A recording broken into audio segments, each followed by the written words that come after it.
Welcome to Nothing But Net. I'm your host, Taylor Chitwood, alongside Coach Tyler Sanborn. Sorry to cut you off there, Coach. Very good. Welcome, everybody. This is our third show together. We're getting better as it goes on, learning through the way. First off, tough one last night.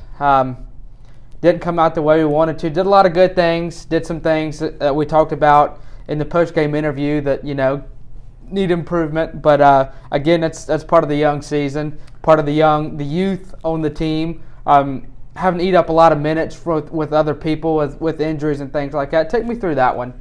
Yeah, I mean, we got off to a hot start and shot the ball really well. Marcus Huff, I think he had like 15 points in the first 10 minutes of the game. It was a really good start. I think we were up 15 or 16 points in the first, 12 minutes or so. And I thought that we kind of let up defensively once we got that lead, just because they thought it was kind of easy, which is frustrating. But we battled hard, we played hard. Missing Dre obviously is huge. He's our floor general, great leader. Has supplied us with a lot of scoring this year, so missing him was a big issue for us last night. We see the progression of Chase Woodard, young freshman guard. He did a great job last night of handling the ball when he needed to. Of course, it wasn't a perfect game by no means from anybody out there, both sides with the Pacers and, of course, the Panthers. But again, seeing his progression and things of that nature, as you said, we did miss DeAndre Mullen with the floor general, knowing where the ball has to go, and when the shot clock's down to that 7-second range, when Mullen pulls it out and resets the offense, he always finds the shot or the right pass, and it came down to one possession, and DeAndre picks up 2 or 3 extra possessions usually, but again. We have to tip our hat to Chase as well. Yeah. Chase played great. I mean, Chase is he's the future. He's a freshman that's really talented. Things I work on with Chase right now are just don't always try to make the home run plays. Try to stay within yourself. Get us in our offense. Make normal plays for our team that are consistent with what we want to do. I think he tries to get ahead of himself a little bit. Plays a little bit too fast, but. I mean, he's got a bright future. I mean, he sees passes on the court that nobody else sees, and sometimes our guys are caught a little bit off guard.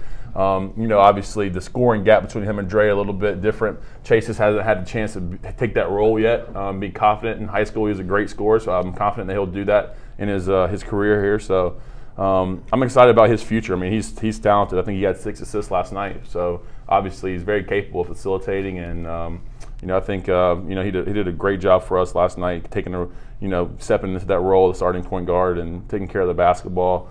But like I said, just try to slow him down a little bit. He's too eager sometimes to make the home run plays, and but he's a special kid, a great kid, works really hard. So I'm excited about him. Coach, moving forward, 4 games left on the schedule. Right now, we're sitting on the outside looking in. Again, you go out every game and you want to treat it as a must-win, but that phrase is more true than ever now. With we have to get a little bit of help down the stretch, and we have to treat every game as a must-win. So does that change any kind of game plan or any kind of talk with the team, anything like that? Not really. I mean, we try to approach every game as a must-win, and really try to prepare for each and every game, as best as we can. Do a lot of scout work, watching film, preparing for what they do, trying to take away their what they do well. But obviously, with the stakes that that are in front of us, to get into the conference tournament, we have to do well down the stretch here and win some games. And obviously Greensboro is a team that's ahead of us right now, so we had to catch them. We have them at home next Wednesday, which will be a great opportunity. But every game is a must-win. This is a tough trip for us coming up, man. We got we're going to leave the day, go down to Georgia, to play Piedmont, and then another 3-hour trip to play Covenant and Chattanooga on Saturday. So it's a tough one, but games that we can win if we come out and stick to our game plan and play well. We can do it. Just gotta implement everything that we worked on. What's it like to go on the road, for 3 of the last 4? Of course, you do have the big home game against the Pride from Greensboro College, but Moving forward with the 3 of the last 4, going on the road, treating them as must wins. How's that with the young team, taking a young team on the road? It seems like they're more comfortable at home, of course, that shows the youth. But, again, is there any change in the game plan there as well, going on the road 3 of the last 4? No, I think we just have to treat it the same way as everything else. Obviously it's really hard to win in conference road games, anywhere, any level. So, obviously those are tough games to come away with, especially when you're traveling long distances on the bus and getting off and being expected to play right away. So, we just got to, again, take each game as for what it is, prepare for it, do the best we can, and trying to figure out what they do and sticking to what we do, and trying to work through the details of our offense and defense and get better at those. Again, as we move forward, that 3rd game of the last 4 is at home here against Greensboro. Again, they do hold the 4th position right now.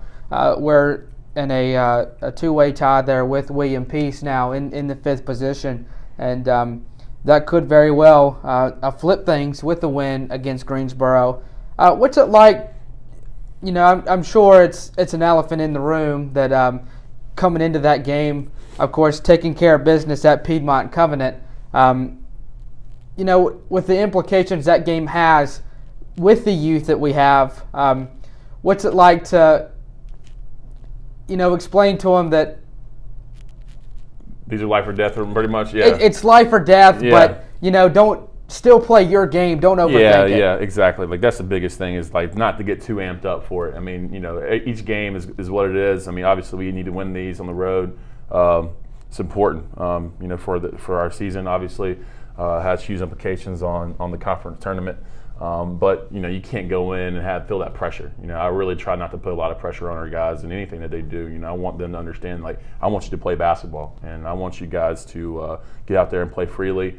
My coaching style is not to really beat down guys. I really want to lift them up and try to keep them positive and try to have them understand that I believe in them, and that's why they're on the court, and to play your game. And obviously we talk about things about shot selection and miscues defensively and things like that, and I'll get on to them about that. But for the most part, I want our guys to be confident when they step on the court, understand that I have their back, and I'm here to watch them play. I'm trying to lead them and put them in the right position to be successful. But ultimately, it's up to them to get out there and play the game they love.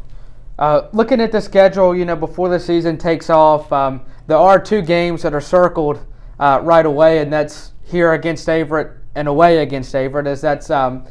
That is the Duke Carolina of Ferrum basketball, the rivalry there. And, we came out with the win in both of those games this year. So on paper, for what it's worth, that we have done a great job of, not overthinking the big games and taking care of business when we have to. I think that puts us in a great position moving forward. Again, we would like to be on the inside instead of the outside looking in. But again, I think we're in a great position to be able to take care of business. We have been battle tested through the year. We've battled a lot of adversity with injuries, with sickness and everything, concussions. I mean, many things, especially with the senior leadership. I think every senior's missed a game. Mm-hmm. But again, I think we're in a great position to be able to take care of business, and I think it's a really positive outlook. These games kind of serve as a learning curve for our guys moving forward. And obviously, we haven't had the season that we've wanted. Missing Grimm for a lot of the year with different ailments. Now the concussion. Missing Dudley with ankles and the flu, and then now missing Dre with the flu. Obviously, those are huge losses for us, and having those 3 guys is critical for our team. They provide a lot of scoring and leadership. So, missing those guys in huge games, and like last night, obviously not having Dre, and Dudley's about 50% with his flu symptoms. It's difficult, and the young guys have to pull through. But this is a great opportunity. Like, going down to Averett and getting that win is big for our program, because the young guys are learning how to play in those type of environments. And moving forward, hopefully that will kind of serve as a learning point that don't go into the game and feel like pressure. Go in there with a little bit more juice than you probably normally have. But it's nothing more than another basketball game. I think that'll do it for us here today, Coach. Again, thanks for joining me. We are here for our third episode of Nothing But Net. I appreciate you joining me. Absolutely. Thanks, Taylor.